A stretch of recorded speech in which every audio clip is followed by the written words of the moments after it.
My name is Anna, and for the longest time, my life was all about chemistry and work.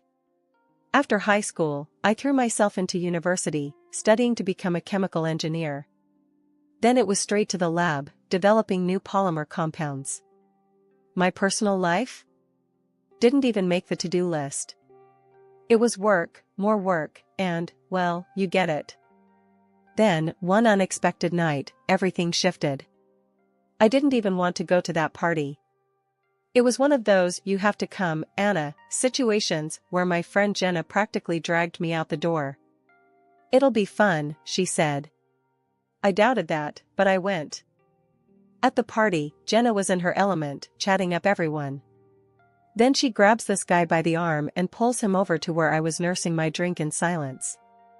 "Anna, meet Tom," she said, a little too enthusiastically for my liking. "Tom, this is the genius chemist friend I was telling you about." Tom looked a bit taken aback, his eyes wide as he took me in. "Hi," he said, his voice uncertain. "Jenna's told me quite a lot about you." "Good things, I hope," I replied, trying to keep the conversation light. "Yeah, very impressive," he managed, though it sounded like he was talking about a scary movie, not a person. We somehow stumbled through the initial awkwardness and found a quiet corner. Turns out, Tom worked as a manager at a trading company and was a lot more down to earth than our rocky start suggested. He confessed later that night that he'd been intimidated at first, thinking I was too smart for someone like him. That made me laugh. It was refreshing, really. We started seeing each other, and a year flew by. I was surprised at how serious we'd gotten, considering how I used to dodge anything personal like a chemical spill. Then came the day I met his family. His mom was a sweetheart, welcoming me with open arms. But his sister, Laura? A different story. Right from the start, she looked at me like I was a problem she hadn't figured out how to solve yet. During dinner, I tried to make conversation, asking her about her interests. She just smirked and said, "So, you're the chemist? You cook up stuff in the lab, and now you're here to cook my brother's brain?" I was taken aback, but managed a weak smile. I prefer to think I enlighten minds rather than cook them. Ethan, trying to cut the tension, jumped in. "Laura's always been protective of me," he explained. "She's not easy to win over, but don't take it personally." As if on cue, Laura leaned over and whispered loudly enough for me to hear, "No one's good enough for my brother, remember that." Despite Laura's cold reception, Ethan and I got engaged and planned a modest wedding. On our wedding day, Laura's attitude was even more brazen. She rolled her eyes during our vows, snickered during the speeches, and complained loudly about the food and decorations. A couple of months had passed since Ethan and I said our vows. Just as we were settling into our new life, his mother, Mrs. Johnson, took a bad turn. Her illness baffled the doctors, no one could pinpoint what was wrong. She was confined to her bed, her body partially paralyzed, plagued by severe headaches and kidney pain. Ethan suggested that I move into their family home to help care for her, and given my fond relationship with his mother, I agreed without hesitation. From day one, the reality of our situation hit hard. Mrs. Johnson was in a bad way, rarely leaving her bed, and I took on much of the caregiving alongside Ethan. I bathed her, helped her change, and gently combed her hair, which, distressingly, came out in clumps more often than not. One evening, while Ethan was downstairs sorting through some bills, I broached a delicate subject with him in the kitchen. "Ethan, your mom's condition is worsening. Don't you think a nursing home with professional care might be better for her?" I suggested, hoping he'd see the sense in it. Ethan rubbed his forehead, the weight of the world seeming to press down on him. "I know, Anna, I know it's bad. But Laura, she's adamant about keeping Mom here. She says a nursing home would just make things worse." I sighed, my hands clenching in frustration. "But isn't it worse for her to suffer here without proper medical care?" Before Ethan could reply, Laura walked into the kitchen. Her presence was always like a storm brewing. "I heard that, Anna. You think you know better than us? My mother stays where she is," she snapped, her eyes flashing angrily. Realizing this wasn't a battle I could win today, I backed down. Okay, Laura. I didn't mean to upset you. I just hate seeing her like this. After Laura left, Ethan whispered a tired apology. I'm sorry. Laura's been through a lot. You know, with her husband passing and everything. She's not herself. Yeah, I get it, I replied, though I felt a bitter edge to my words. But it's not just about what she wants. It's about what's right for your mom. Ethan nodded, looking equally torn. I know. Let's just give it some more time. Maybe she'll come around. Time passed slowly after that conversation.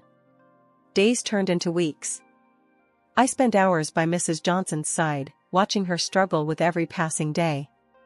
Her room became a world unto itself, filled with the sounds of her labored breathing and the soft hum of the medical equipment that seemed to multiply with each week. Laura's resistance, Ethan's indecision, and the daily sight of Mrs. Johnson's suffering weighed heavily on my heart.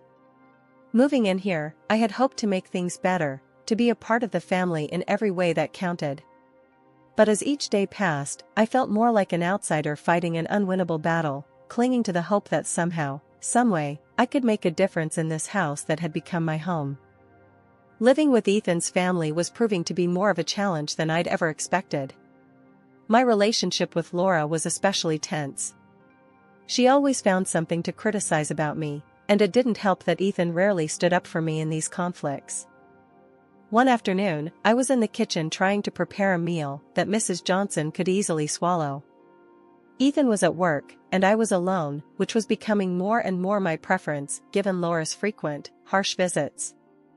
As I was mashing potatoes, the back door slammed. I didn't need to turn around to know Laura had entered. Making a mess as usual, I see, Laura's voice cut through the quiet like a knife. I kept my focus on the task at hand, my grip tightening on the masher. I'm making dinner for your mom. She needs something easy to eat. Laura scoffed, leaning against the counter and watching me like a hawk. You think you're some kind of saint, don't you? Always hovering, always playing the devoted daughter-in-law. Makes me sick. I placed the bowl down with a little more force than necessary. I'm not trying to be a saint, Laura. I'm trying to help. Oh, cut the crap, Anna. We both know you're just waiting for her to kick the bucket. Playing the grieving widow ahead of time, are we? Laura snapped, her eyes gleaming with something spiteful. It was another regular Sunday dinner when the tension hit a new high. Laura had just breezed into the dining room, fashionably late as usual, wearing a bright red dress. As we sat down to eat, Laura started right in, like she was waiting just for that moment. Really, Anna, must you always work so late? It's like you don't care about being a part of this family at all. I kept my eyes on my plate, trying to stay calm. I do my best, Laura. My work demands a lot. Unlike you, who doesn't even know what it's like to work. Ethan, who had been silent up until then, finally spoke, though not in my defense. Anna, please remember Laura is going through a lot right now with her husband's recent passing. Try to be a little more understanding. His words felt like a betrayal. I shot back before I could stop myself. Maybe if she dressed more like a widow rather than going to a party, I could take her grief a bit more seriously. The table went silent. Ethan's expression hardened. Anna, that's uncalled for. But it's true. I couldn't hold back. She criticizes everything I do, but barely looks in on her own mother. How is that fair? Laura slammed her fork down, standing abruptly. How dare you judge my grieving process? You have no idea what I'm going through. Ethan rubbed his temples, clearly frustrated. Anna, can we talk about this later? Please, let's just finish dinner. I nodded, tight-lipped, and we ate the rest of the meal in uncomfortable silence. After dinner, I tried to clear the air with Ethan, but it was clear his patience was wearing thin. Anna, I know it's hard, but you have to try harder with Laura. She's my sister. She's family. And what am I? I asked, my voice barely above a whisper. You're my wife, and I love you, but Laura's been in my life a lot longer. You two need to sort this out. I felt alone, truly alone, even though Ethan was right there. It seemed like no matter what I did, it would never be enough for Laura, or, it seemed, for Ethan. 2 months had passed in a blur of daily routines and silent meals until the day we lost Mrs. Johnson. Her death was both a shock and a sorrow that gripped the household, pulling us all into a deep, somber state. Ethan was devastated, his grief palpable and heavy. At the funeral, under a dreary, cloud-filled sky, the tension that had been simmering between me and Laura finally boiled over. As people quietly murmured their condolences, Laura cornered me by the old oak near her mother's grave. "This is your fault, you know," Laura hissed, her eyes sharp and accusing. "If you had cared for her properly, she'd still be here." I felt a flash of anger, but I kept my voice steady. "Laura, I did everything I could. She needed professional care, more than what we could give at home." "Excuses, just excuses," Laura snapped back, her voice low but fierce. "You just didn't want the burden, did you?" I tried to keep calm, but her words stung. "That's not true, and you know it. I cared for your mother every day." Laura scoffed, shaking her head before storming off. The days that followed were filled with quiet mourning. I tried to give Ethan the space to grieve, but the house felt colder, emptier. While tidying up Mrs. Johnson's room one afternoon, I stumbled upon some old medical documents tucked away in her desk. Curiosity got the better of me, and I began to read through them. According to the files, Mrs. Johnson had been in excellent health just a year ago, but her condition had deteriorated rapidly, leading to the failure of several organs all at once. Later that evening, I brought it up with Ethan. "It's odd, isn't it? Her health declined so suddenly. And it says here multiple organ failure was the cause." Ethan, still looking tired and worn from the days of grieving, nodded slowly. "Yeah, it's strange. The same thing happened to Laura's husband. He also had multiple organ failures." A chill ran down my spine as I remembered something from my chemistry classes. "Ethan, both your mom and Laura's husband had severe hair loss before they passed, right?" He looked up, puzzled by the direction of my question. "Yes, that's right. Why?" I hesitated, the implication swirling in my head. "It's just, severe hair loss can sometimes be a sign of thallium poisoning." "It's a stretch, but..." Ethan cut me off, his voice a mix of disbelief and irritation. "Let's not go down that road. It's been tough enough without adding wild theories into the mix." I nodded, agreeing outwardly, while inwardly I couldn't shake the uneasy feeling the coincidence gave me. But I knew better than to push it further. Ethan was already on edge, and my accusations, or even suspicions, could drive a wedge too deep to remove. It started like any other morning, except for the moment I ran my hands through my hair and felt a clump come away with my fingers. Staring at the strands in horror, my mind raced, I knew something was terribly wrong. Frantically, I headed to the lab at work, my heart pounding as I ran tests on myself, a procedure I was all too familiar with but never thought I'd use in such a personal emergency. The results were as chilling as my suspicions, traces of thallium in my bloodstream. Rushing home, I confronted Ethan, my voice trembling with fear and urgency. "Ethan, I found thallium in my blood. Someone is trying to poison me." Ethan stared at me, his expression morphing from confusion to disbelief. "You're being paranoid, Anna. You're seeing conspiracies where there aren't any." Before I could argue, Laura walked into the room, having overheard our conversation. "Oh, please. You work in a lab, Anna. For all we know, you could have brought that poison home yourself. Maybe you poisoned Mom," she snapped, her voice dripping with accusation. I was aghast, the room spinning around me as her words sank in. Ethan's face darkened, his eyes narrowing. "I can't do this anymore, Anna. You're too dangerous to be around. I want a divorce." My world crumbled in an instant. Laura smirked triumphantly. "You heard him. Get out of our house." Numb and heartbroken, I packed my belongings, the weight of their betrayal crushing me. Sitting amidst the unpacked boxes, the truth slowly pieced itself together in my mind. It was Laura. She had poisoned her mother and tried to poison me. Determined to find proof, I hired a private detective and handed over all the evidence I had, including the medical reports and my blood test results.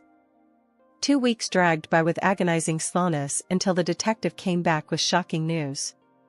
Laura had burned through the fortune she inherited from her late husband and was drowning in debt. It became clear her motives were as toxic as the poison she favored. "This isn't just about inheritance," I told the detective, my voice steady despite the turmoil inside.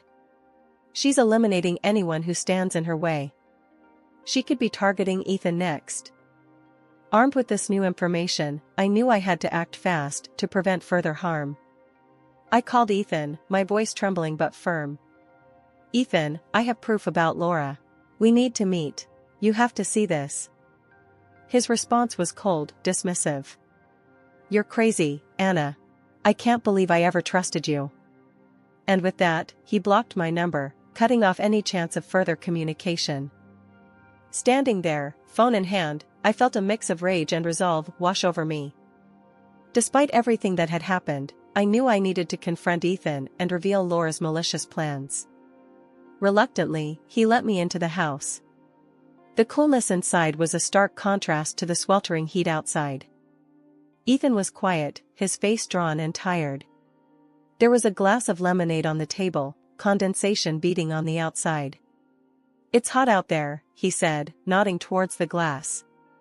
"Here, have some lemonade."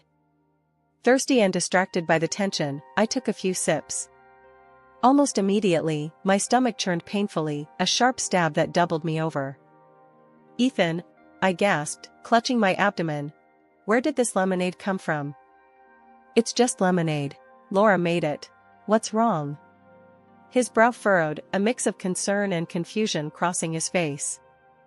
"The lemonade, it's poisoned," I managed to say between sharp breaths. "Laura's trying to kill us for the inheritance."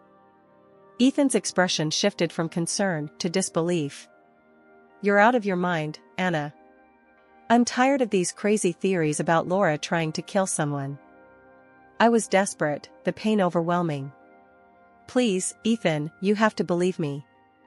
Call 911. As I spoke, my vision began to blur, and I felt myself slipping towards the floor. The cold tiles were a harsh welcome as I hit them, semi-conscious, barely aware of my surroundings. Just then, Laura walked in, catching the tail end of our conversation. She looked from Ethan to me, lying helpless on the floor, and a smirk twisted her lips. "Really, Ethan, she's losing it. Making up stories even now," she said, her voice dripping with disdain. Ethan, conflicted and overwhelmed, rushed to the kitchen to fetch a cold compress, leaving me at Laura's mercy. Kneeling beside me, Laura leaned in close, her voice a venomous whisper. "This is the end for you. In a few hours, the thallium will finish its work, and then Ethan's next. Once he's gone, everything will be mine." Her words were the last thing I heard before darkness enveloped me, pulling me into a deep, silent void. I awoke in the sterile brightness of a hospital room, the beeping of machines by my bedside punctuating the quiet. My mind felt foggy, memories of the last few days tangled like a ball of knotted yarn. The sharp pain in my stomach had subsided, replaced by a dull ache that seemed to echo deeper, reaching beyond the physical. The nurse, seeing me stir, came over with a reassuring smile. "You're in the hospital," she explained. "You've been out for days, but you're safe now." "Did anyone come with me? My husband, Ethan?" My voice was hoarse, the words scratching their way out. She checked her notes, her expression neutral. "No, you were brought in by an ambulance alone. But your husband did call 911, even though there was some resistance, apparently." A doctor came in next, flipping through my chart with clinical detachment. "You're lucky to be alive. We managed to remove the thallium from your system in time. A few more hours and—" He didn't finish his sentence, but he didn't need to. As the reality of the situation settled in, I felt a mixture of relief and an overwhelming sense of betrayal. I was saved, yes, but at what cost? Ethan's absence spoke volumes, and the hurt from it gnawed at me. Later, 2 police officers walked into the room. Their faces were stern, their notebooks ready. "We understand you took matters into your own hands when you suspected poisoning. That was risky. You should have come to us as soon as you suspected something." Shame washed over me. He was right. I had been so caught up in proving Laura's guilt, I hadn't considered the dangers of facing her alone. "I know," I admitted, my voice barely above a whisper. I needed proof. I thought I could handle it." The other officer softened slightly. "Well, your actions did lead to uncovering the truth. We've apprehended your sister-in-law. It turns out she did poison her husband and your mother-in-law with thallium. We exhumed their bodies and confirmed it. She's facing multiple charges now." Their words were a cold comfort. Justice might have been served, but the cost was etched deeply into my heart. The officers thanked me before leaving, their steps echoing down the hall long after they were out of sight. Recovery was slow, and with it came the realization that the next steps were mine alone to take. Ethan's absence had severed whatever ties remained, and as painful as it was clear that my path forward would not include him. The trial of my sister-in-law, Laura, dragged on for months. It was a grueling process, filled with legal complexities and emotional turmoil. Throughout it all, the courthouse was a cold place, echoing with the footsteps of those seeking justice and those dreading it. I hadn't seen Ethan since I left the hospital, not until the first day of the trial. He sat there, a stoic figure, clinging to a version of his sister that no longer existed in the eyes of the law. Despite the overwhelming evidence presented by the prosecution, Ethan refused to believe Laura's guilt. He whispered fiercely during recess, "You're wrong about her. The tests, the accusations, they're all mistakes. Laura's an angel, not a monster." I looked into his eyes, searching for the man I once loved, but found only a stranger. "How can you still say that after everything? Look at the evidence." He shook his head, dismissive and cold. "It's all circumstantial. You just want revenge on her, that's all this is." The trial continued, witnesses came and went, experts testified about the lethal levels of thallium found in the bodies, and slowly, the truth began to unfold before everyone in that courtroom. Laura sat there, mostly impassive, until the pressure of the undeniable evidence reached a breaking point. On the final day, when confronted with a particularly damning piece of evidence, Laura's composure cracked. With a cruel smile, she confessed, her voice chilling the room. "Yes, I did it. I poisoned them all, my husband, my mother, and I tried to kill Anna and Ethan too. All for the property, all for a life I deserved." The courtroom erupted in murmurs, the shock palpable in the air. Ethan's face drained of color as he turned to look at me, the realization of his sister's true nature finally dawning on him. Laura was found guilty of double premeditated murder and attempted murder. The judge handed down a life sentence, ensuring she would spend her remaining days behind bars.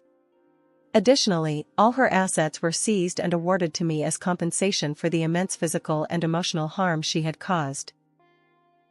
After the verdict, Ethan approached me outside the courtroom. His eyes were red, his voice shaky. "Anna, I'm so sorry. I was blind. Please, can we start over? Can we try again?" The pain of his betrayal, once sharp and biting, had settled into a dull, constant ache. I looked at him, really looked at him, and knew that too much had passed between us, too much had been broken. "No, Ethan. I can't. It's over." He reached out, but I stepped back, my decision firm. "Take care of yourself, Ethan." Leaving the courthouse, I felt a weight lift off my shoulders, not because I enjoyed the outcome, but because it was finally over. The battle was done, and justice, though it came at a steep price, was served.